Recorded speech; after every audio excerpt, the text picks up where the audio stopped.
And welcome everybody to another wonderful week right here on the Andrew Cooperrider Show. Very excited to have you all with us. Big show, big plan for you today. Of course, Beshear sounding off about pre-K for all, saying, "Oh, the mean old Republicans.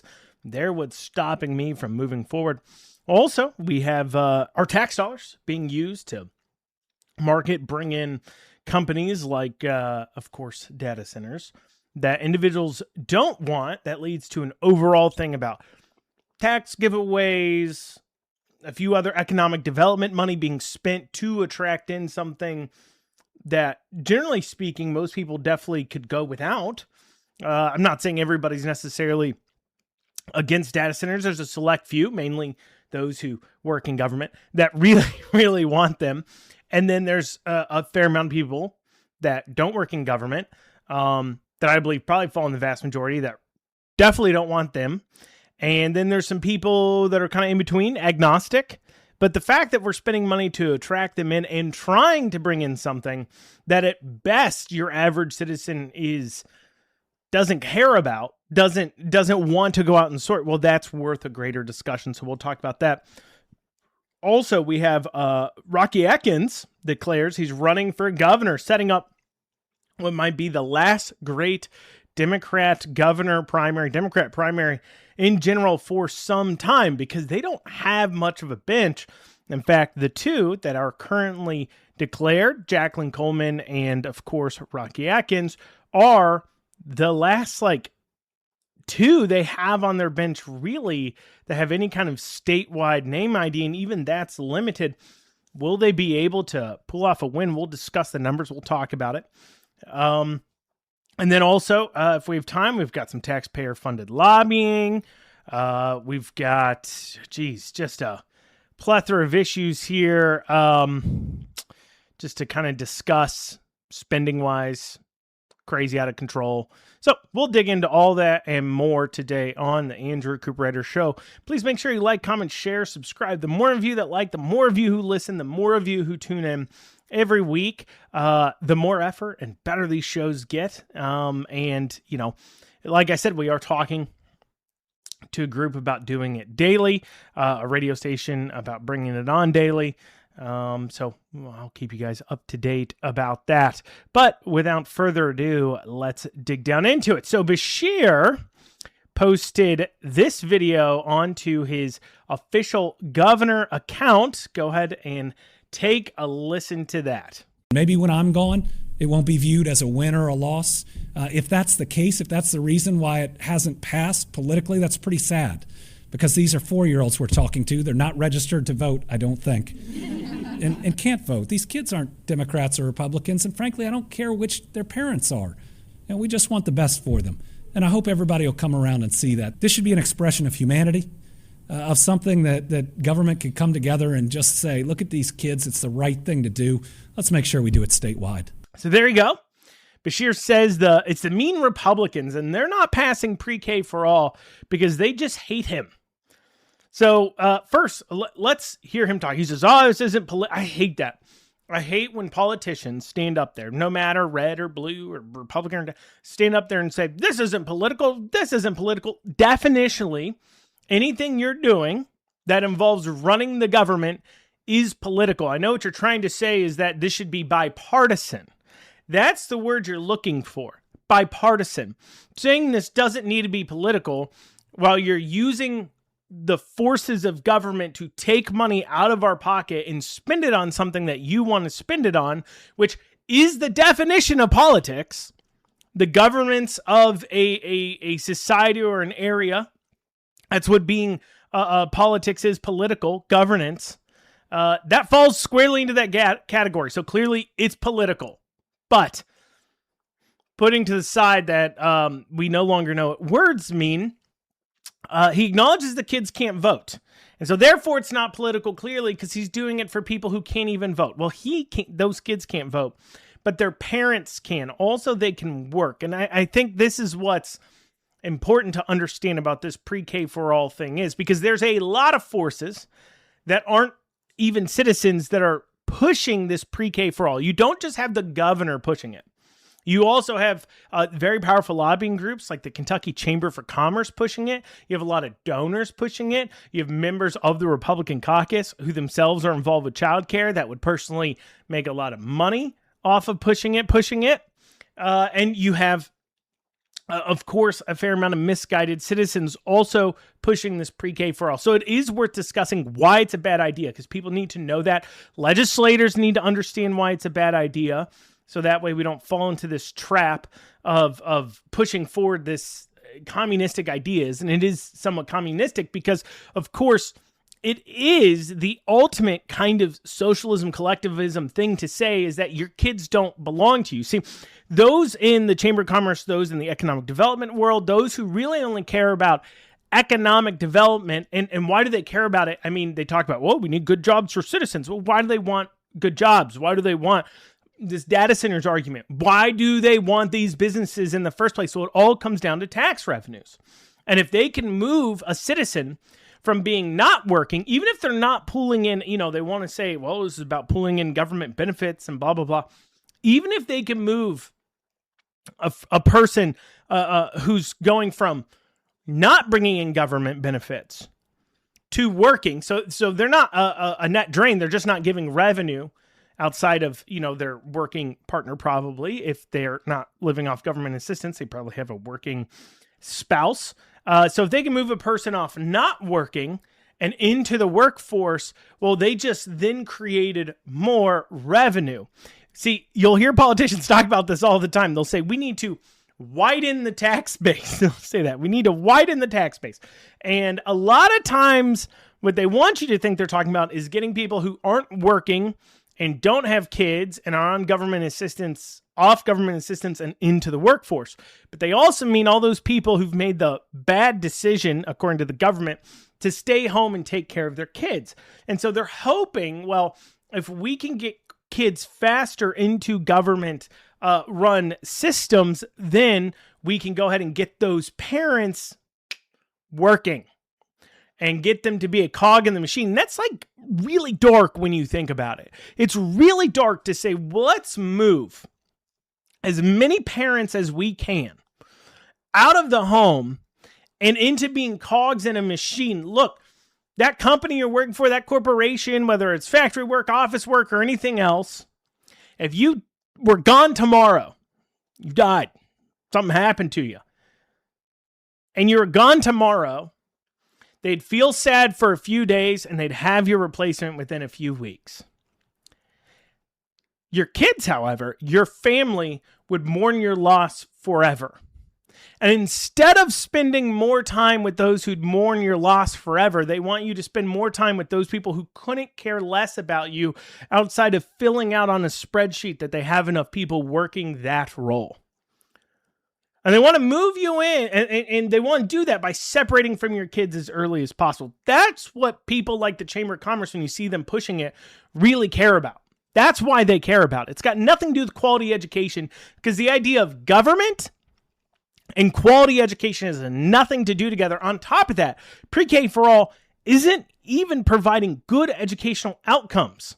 Studies on this are mixed at best. Even the people pushing it will acknowledge that. Even the people who comment on my post about this acknowledge that they're mixed at best, but they have their own caveats. We'll talk about the arguments people are making to explain why we should be for pre-K for all. After this short break here on the Andrew Cooperrider Show, we'll be back in a few short minutes.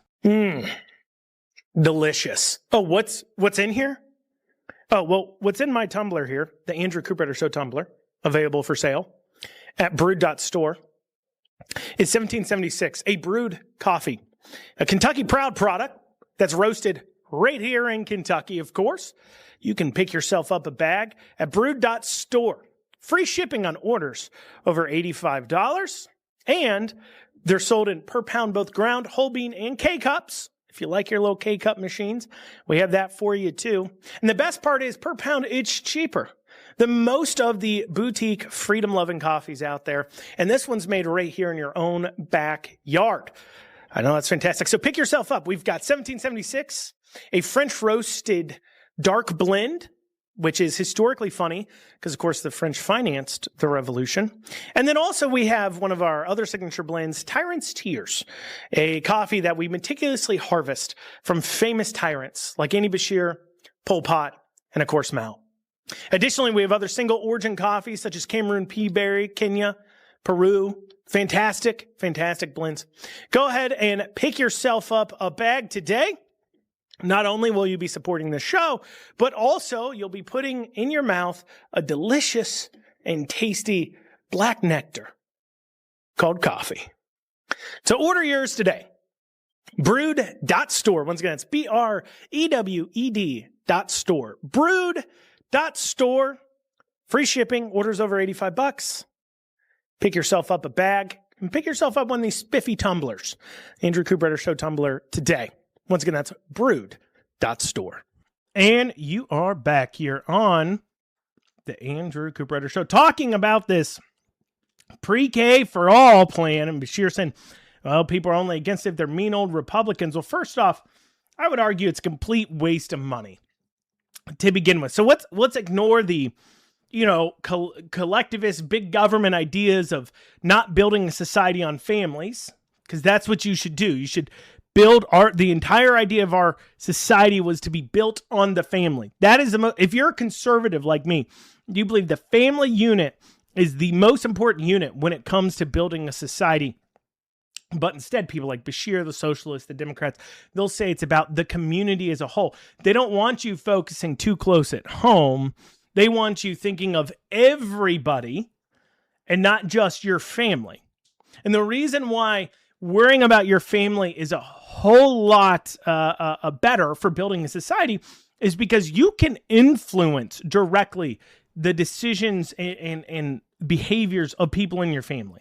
You're able, if your kid's acting up, you're able to say, hey, adult, child, doesn't matter. Hey, you're acting up, you're making bad decisions. But if you're responsible and you have no influence on other people's decisions, like the guy who lives several miles over, but he's a part of your community, so therefore you should care about him and by in turn pay for his mistakes, well, you can't influence his decisions though. Well, what are you going to turn to? How are you going to control that person? How are you going to stop your money from? Well, you're going to turn to the government, of course, to control it. And that's what they want. But putting that to the side, let's pretend it's all completely above board. Let's pretend none of this has to do with a agenda about government control. And it's really coming from a really clear spot where they just want the best for kids. Well, first, time and time again, data has shown, which is why I have a hard time believing it's about what's best for kids. Time and time again, data has shown that children being educated by their parents being involved in their education is the number one factor when it comes to educational outcomes. More than anything else, more than pre-K, more than financial stability, more than anything else is how involved are the parents in getting in those kids' education. And the reason why I think pre-K for all on top of our current K through 12 program is completely wrong for doing that is because essentially what we're saying to parents is, look, you don't need to worry about taking care of your kids. We got it. We got you covered. We'll handle it for you. Just drop your kid off at the government learning center every day. You come back, you pick them up. You don't have to be involved in their education. That's our job. They don't even do homework anymore, hardly, in these public schools. Something that makes a kid go to their parent and say, hey, can you help me with this? They have them turning in assignments left and right on computers now these days. They don't have them using, real a pen and paper, something you can actually sit down and work together through a problem with your kid. Instead, it's all on a computer. And don't worry, you don't need to check their work like you would if it was on paper. No, the computer will check their work. So it's like we're doing everything we can to get a parent not involved. Look, you don't got to worry. We're not even going to assign homework, but if we do, you don't even got to sit down and do it with them. The computer will teach them at home. You don't got to worry about it. And so when we're sending that message to parents, and this goes again into, this is why, and I know it's controversial. Some of you don't like it, whatever, but it goes into school choice. School choice, giving parents the ability to basically be allotted a fund per child that then they can spend at the educational institution of their choosing. Why that has a lot of times better educational outcomes isn't because even per se that the charter schools or the private schools they send their kids to are necessarily better quality, though they are. But it isn't necessarily that they're better, and we can tell by outcomes, but it's not that they're necessarily a better quality. It's that the parent, it's sending a message when the parent is making that decision. It's saying, look, you have a role in your child's education.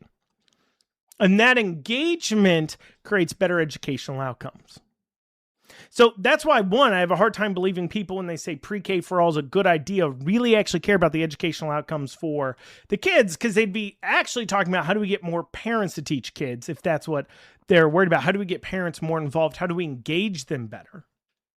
But instead they're saying, how do we get the government involved with paying for parents to be able to send their kids somewhere else so they can add on more years of not having to care about a child's education?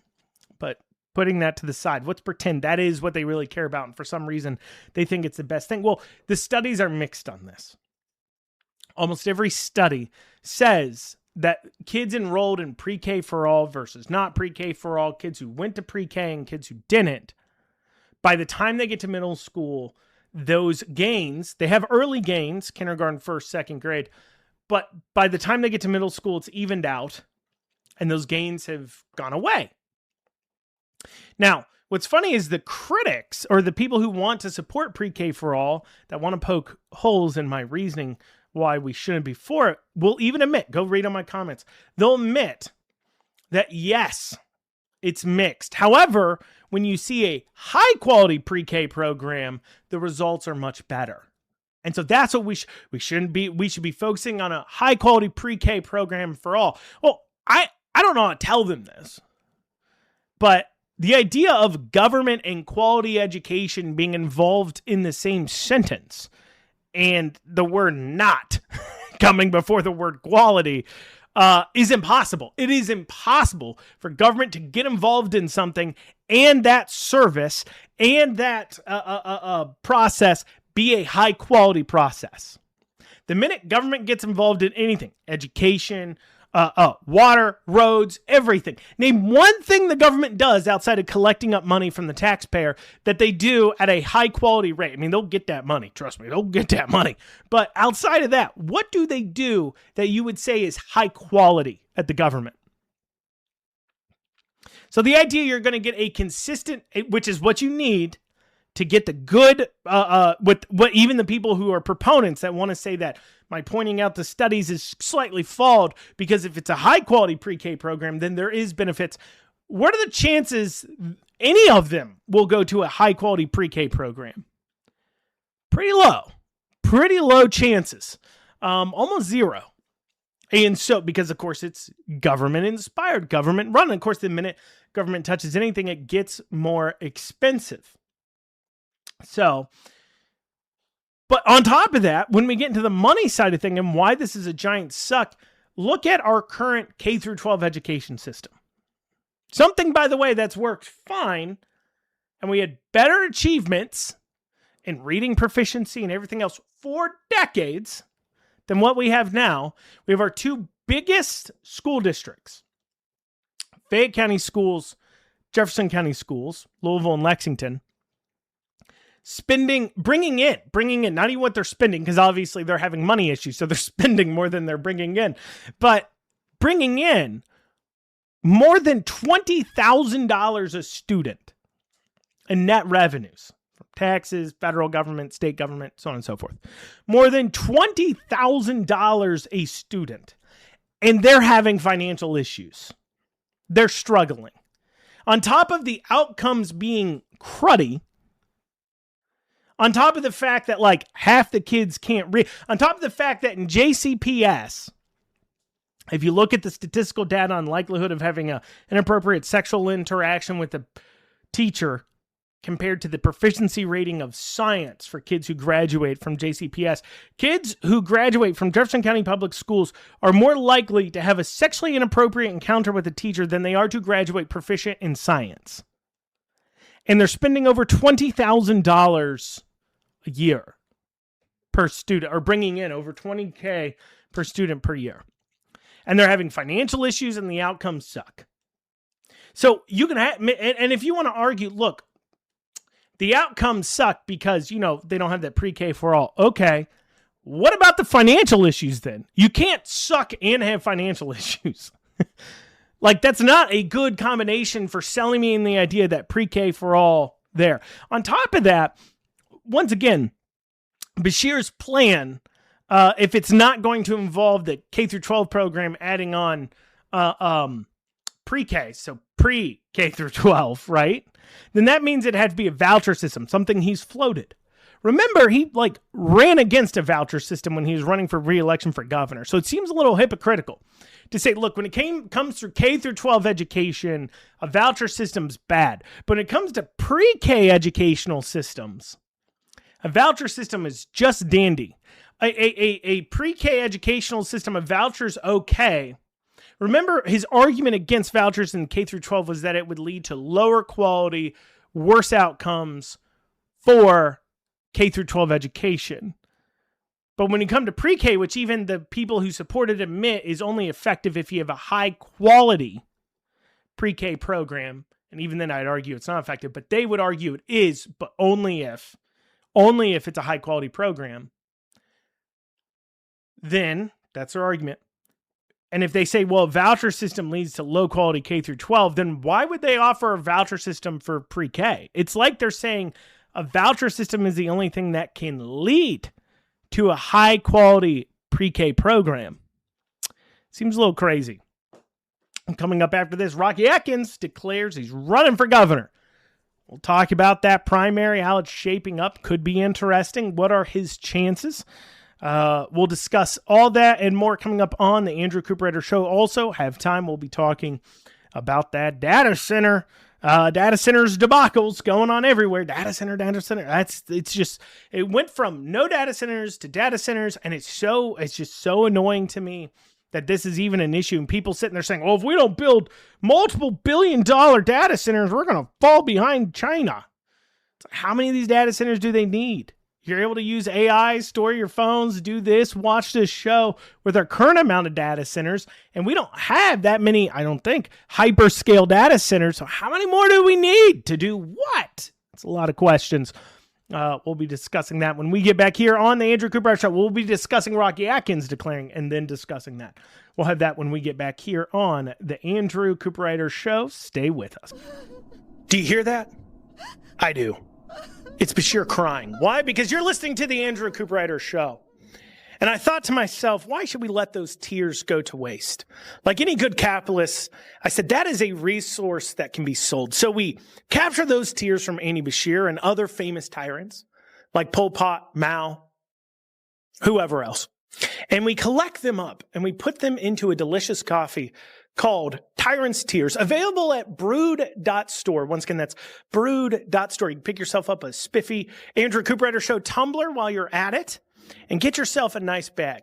Free shipping on orders over $85. We have Tyrant's Tears in 1776, our signature blends. We also have flavored coffees such as Swiss chocolate and bourbon for those of you that want a little kick without the buzz from, well, alcohol. You'll get the buzz from the caffeine, though. Check out today. Brood.store. This is a Kentucky Proud product, roasted right in your own backyard. Brood.store. Support the show. It's cheaper per pound than most of those other boutique coffees. And it's available whole bean, ground, K-Cups. However you make your coffee, we got you covered. And you're back on the Andrew Cooperrider Show. So Rocky Adkins declares he's running for governor. He's going to take a stab at it here. Let's take a look here. Here's his video he put out, introducing his big run. It's a little long, about 3 minutes, but go ahead. Let's take a listen to that.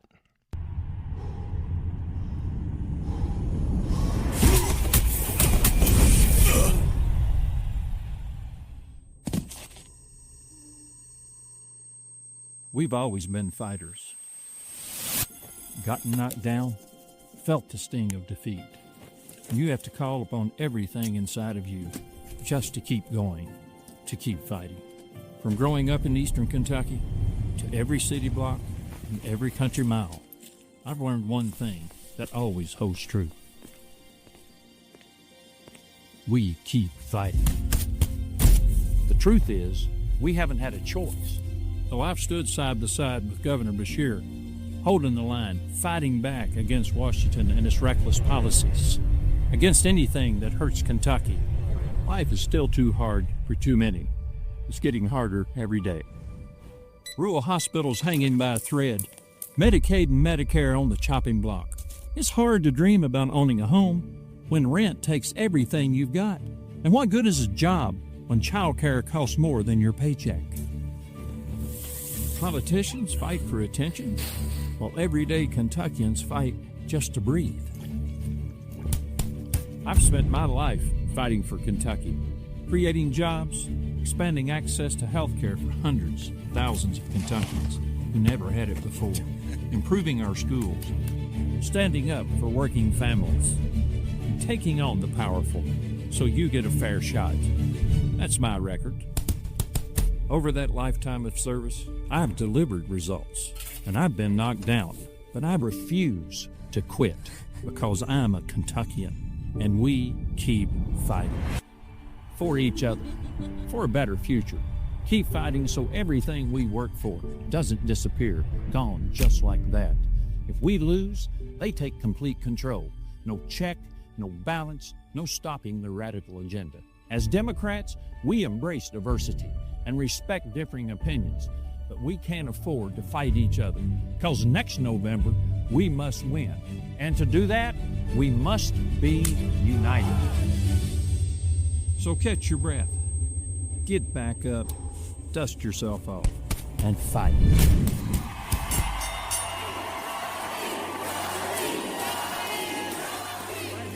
Join me in this fight for Kentucky's future. I'm Rocky Adkins. There's two things I know to always hold true. You keep fighting, and I'll keep fighting for you. There you go. He's a fighter. He's here to fight for Kentucky, he says. It's always kind of strange when you have politicians who've been a part of the system for like decades that sit there and talk about how flawed everything is and how you're struggling so much and how they're suddenly going to fix it as if they haven't been there the whole time. Always so strange. Also, I always find it annoying when politicians declare they're running for office and talk about how they're going to serve Kentucky. They're here to serve Kentucky. They're going to serve Kentucky. Now, serving Kentucky would be like, hey, I'm going to go do a dangerous job, police officer, National Guardsman, something like that. Or, I'm going to serve Kentucky by doing either a job that is volunteer or I'm highly underpaid for what I'm doing, whether that's pro bono legal services or whether that's, volunteering in your community after storms, those kinds of things. Only politicians take a job that involves getting paid nearly $200,000 a year plus benefits plus pension get 24/7 security, get to live in a mansion paid for by the taxpayers, get tons of office staff paid for, and get to travel in a private plane paid for by the taxpayers, and then turn around and call that serving. Like them and like mega church prosperity gospel pastors. Those are the only two that get to call it serving. Politicians and mega church prosperity gospel pastors are the only two that get to fly around in private planes with private security, get paid hundreds of thousands of years, get pensions and health, and all those things all paid for, and then get to turn around and call it a community service, like they're sacrificing something. On top of that, you're like the governor, like you run everything, and so your great service and sacrifice is to tell everybody what to do with their lives. That's your great service and sacrifice. I just find that funny personally. I'm making a great sacrifice. This is a great service to Kentucky by me telling you all what to do and getting paid hundreds of thousands and receiving nearly millions in fringe benefits to do it. It's just a real struggle. That's what they sound like to me. Absolutely ridiculous. But putting that to the side, it does set up what will be, I think, the last great primary in Democrats, because they don't have much of a bench. I mean, we saw this. Amy McGrath, she's done, put a fork in her. Booker here, he's done after this, after he loses to Andy Barr, put a fork in him, he's done. You know, they don't have a bench. Who are they going to get? Maybe Jim Gray. I think that would be, because if they lose here this governor's race, they won't have the ability to have a lieutenant governor. I mean, look at the two big names running for governor right now. It's Beshear's lieutenant governor and Beshear's like closest aide. Essentially his I don't know, assistant governor, if you could have that, even though lieutenant governor is supposed to be that, you know what I mean? Of the people actually does stuff. He's there. That's who you have running. Those are the two big names. That's probably the only two big names that are going to run.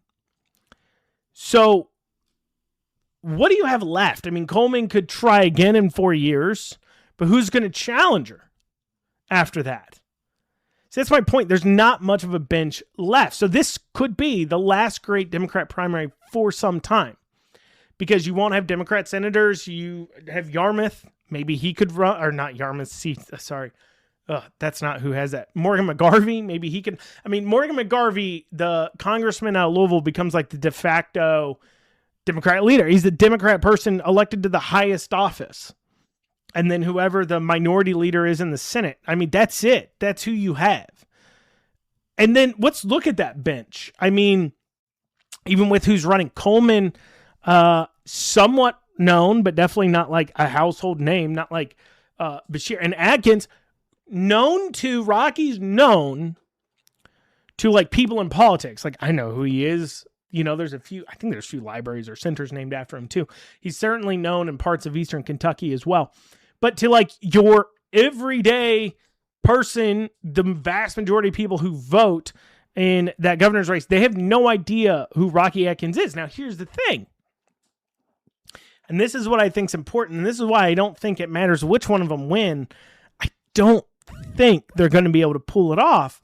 Because let's look at, obviously, Beshear running for re-election gets his re-election victory, but he's running as an incumbent, obviously very well known at that point. But when he first ran, he didn't have the incumbency effect, because neither of these two will have the incumbency effect. He was running against Bevin, who was made widely unpopular, obviously, whether he deserved to be or not. He was made hugely unpopular. Obviously, teachers' unions, everything else came in against him. And also, at the same time, Beshear was a household name. So you were running against somebody who, rightfully or not, was made widely unpopular. And you have a name, Beshear, that's very well known. And he was Attorney General currently, too, bench. And he only won by 5,000 votes. Not a lot. And so when it comes time for these ones to be running, and they don't have any of the same background, what will they be able to pull off? They're not a household name. Can they win? Can any Democrat win? I don't know. They're certainly coming from two sides of the house. So we'll discuss that when we get back, and we'll talk about this data center, secrecy, NGOs going on in Eastern Kentucky. Well, that when we get back here on the Andrew Cooperrider Show. And you're back in this final segment of the Andrew Cooperrider Show. One more point on the Jacqueline Coleman, Rocky Adkins primary. They're clearly, this is what's interesting. So realistically, come to a general, I would say Rocky has probably a better chance of beating. I don't think either of them could win, honestly. I think, I guess they could win. I think either of them is going to have a huge struggle to win. I think Beshear's the last Democrat governor for some time. I mean, that just, the name, the nepotism, the bad governor. I mean, claimed bad governor. I mean, it just, anyways. But let's say either of them could win. It's possible. Statistically, it's possible. I think, in a general, Adkins would have a better chance than Coleman. And here's why. Rocky Adkins is honestly closer to what the modern Republicans in Kentucky are than he is to what a modern Kentucky Democrat is. Because you got to think, right? So what were Democrats 20 years ago in Kentucky? The people who are currently voting for Republicans in Kentucky, which is helping push how Republicans act and behave in Kentucky. They're people who feel strongly about, obviously, guns and abortion. They're against abortion, guns and babies, right? They're against abortion, Christians. They want their guns, against gun control. But at the same time, they believe in essentially, it used to be that old adage that they're for like the little guy, that, the corporations obviously are coming after them and they want to be defended from those corporations. They want the Democrats sticking up for the little guy, whether that's taxing the corporations more to give more benefits to the little guy or protecting unions, those kinds of things. That's what the Democrats were shaped as. And Republicans were shaped as, quote unquote, the big business party, the party that would give those handouts and protections to the corporations and do their bidding because of trickle-down economics. If they do what the big corporations want, everybody will make more money. That's kind of the way they were cast in the most positive tone for the Democrats, the most negative tone for Republicans. Obviously, it's a lot different than that, but let's just go with that. In other words, Democrats were populists. But today's modern Republican Party is closer to populist. It's like a weird.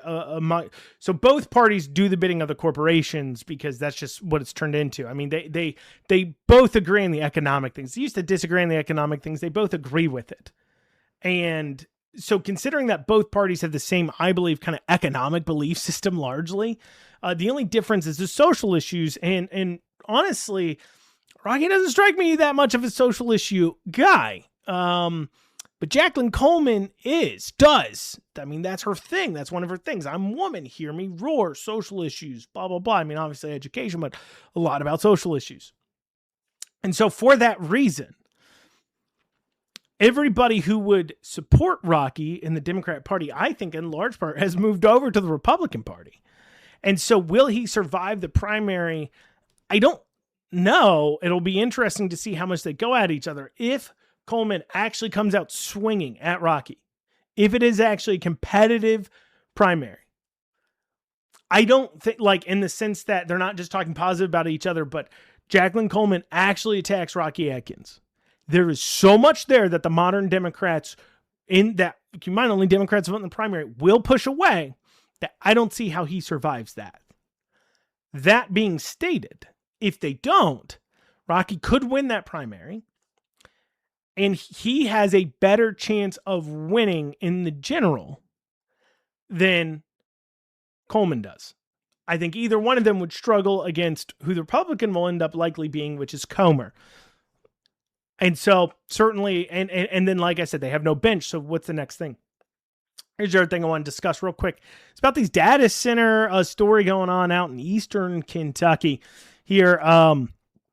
Supposedly, this local counties and cities were not informed of a NGO that is receiving taxpayer funds. So this NGO is called One Eastern Kentucky. It receives directly, according to their 990s, $180K in 2024 in government grants. And then they say, well, but we get private funding elsewhere. But when you look at their partners page on their website, you're going to see a few others of these private partners that themselves are government funded. And so it's kind of like laundering money that goes to them through other NGOs that also claim it. And so at the end of the day, you trace it all down. And most of their funding comes from one of two things: a power company or a government funding. That's where most of their funding, according to their website, according to their 990s, appears to be coming from. And supposedly they went through the effort of marketing out and putting together this plan that in this industrial park in eastern Kentucky, they will build a power plant to supply the same amount of power that would supply about 80,000 homes. So basically about 8 counties there in eastern Kentucky's worth of homes, power to a hyperscale data center built in that area. here's what I'll say about this. And I've seen a few people claiming that those who are against data centers being necessarily built are cat's paws of the Chinese and falling to Chinese propaganda. I haven't been propagandized by China at all. I've seen a few videos of people having concerns, obviously, about the waste coming off the water, the noise, the size. My main concern personally, and I've said this a few times, is that technology is ever moving. One, I'm confused on why we need so many of these. Two, I don't like how much government's going after something that provides so little jobs. I'm talking like here in Kentucky, providing a 50-year sales tax moratorium to them. So I have some problems with that as well. Obviously, driving up the cost of property, causing, of course, an increase in taxes for everybody involved. Oldham County talking about even Beshear coming out saying these data centers could double the amount of money going into school systems, which is, it tells you that everybody's property taxes are going up. Outside of all those things, my main concern is, you build these just massive, massive facilities, and technology moves so much. I mean, 10 years ago, we weren't talking about hyperscale data centers, and chances are 10 years from now, whatever they're building now won't even be what the current technology is. They'll be seeking out something cheaper. I've seen things saying, oh, it'll be smaller. Everybody will have their own little server maybe, or it'll be up in space, or it'll be down in whatever it may be. But what are you going to do with these massive, huge honking buildings that now are decrepit and falling apart in the middle of these towns, just absolutely destroying the area? And then you have placement concerns, putting them near homes, obviously the noise, everything else. These are real concerns people have. They're not made up. They're not fake. They're real concerns. So calling everybody who has a problem with it Chinese propaganda is absolutely ridiculous. I have a real problem like this Eastern Kentucky thing with using taxpayer funds to attract in businesses that large amounts of people don't even want, which I think points to something. But anyway, to those talking about these Chinese propaganda, I literally had to go, because it just started popping up in my feed recently of people making those comments. So I literally went and looked at the Fox News webpage, and there's a few articles there about China influence, this influence plan to get us to hate data centers so they can get ahead. And they're turning it into we can't let China beat us. Well, first off, if this is about providing enough processing power for AIs to power our military concerns, I don't think we need, there's like 10 just in Kentucky. I don't think we need that many if it's only about military concerns at all. But because I don't think it's just about military concerns, it's about training AIs into the future. That's what it's about. But not just training them for military uses, but training them in large part for a whole lot of things and to store a whole lot of data. And that isn't military data, it's your data. But on top of that, putting that to the side once again, the people claiming, I'm hearing that, and it seems to be coming from, like I heard Kevin O'Leary talking about it, a guy making money off building data centers. Really, good source there. Talking about that Chinese influence thing, trying to fund these campaigns. Look, these connections are tenuous at best. They do an A to B to C, D to E type thing to make these claims, okay? We saw the same thing happening to Trump with the Russia hoax, saying, Russia created this Facebook page that had 1 million reach during the election, so therefore 1 million people voted for Trump, because 1 million people reached on Facebook is nothing. That's what I do in like a week or two. That's like nothing. And I'm not influencing a presidential election outcome, okay? What Russia was doing is not why Trump won. But people saw this. They see a number. People don't understand it. And so they're able to grab onto that to convince you that this is a foreign op. And they're doing the same thing with China, where maybe China funded this group, and then that group gave money to this group. Then that group sees that all these people are caring about this issue, and they're trying to drive in more names and numbers and connections and drive up their profile. So they're going to care about data centers now. And so it's like, well, that group cares about it, and they got money from that group and that group and that group, and that group got money from China. And at the end of the day, it's a drop in the bucket. It has no effect on what's going on, but we can gin it up to convince people that if you hate the idea of a data center in your backyard, you're falling victim to Chinese propaganda, and it's just ridiculous. But y'all, that's what we got time for today on the Andrew Cooperrider Show. I thank y'all so much for joining me. See you back here next week. Hope you have a great rest of your day.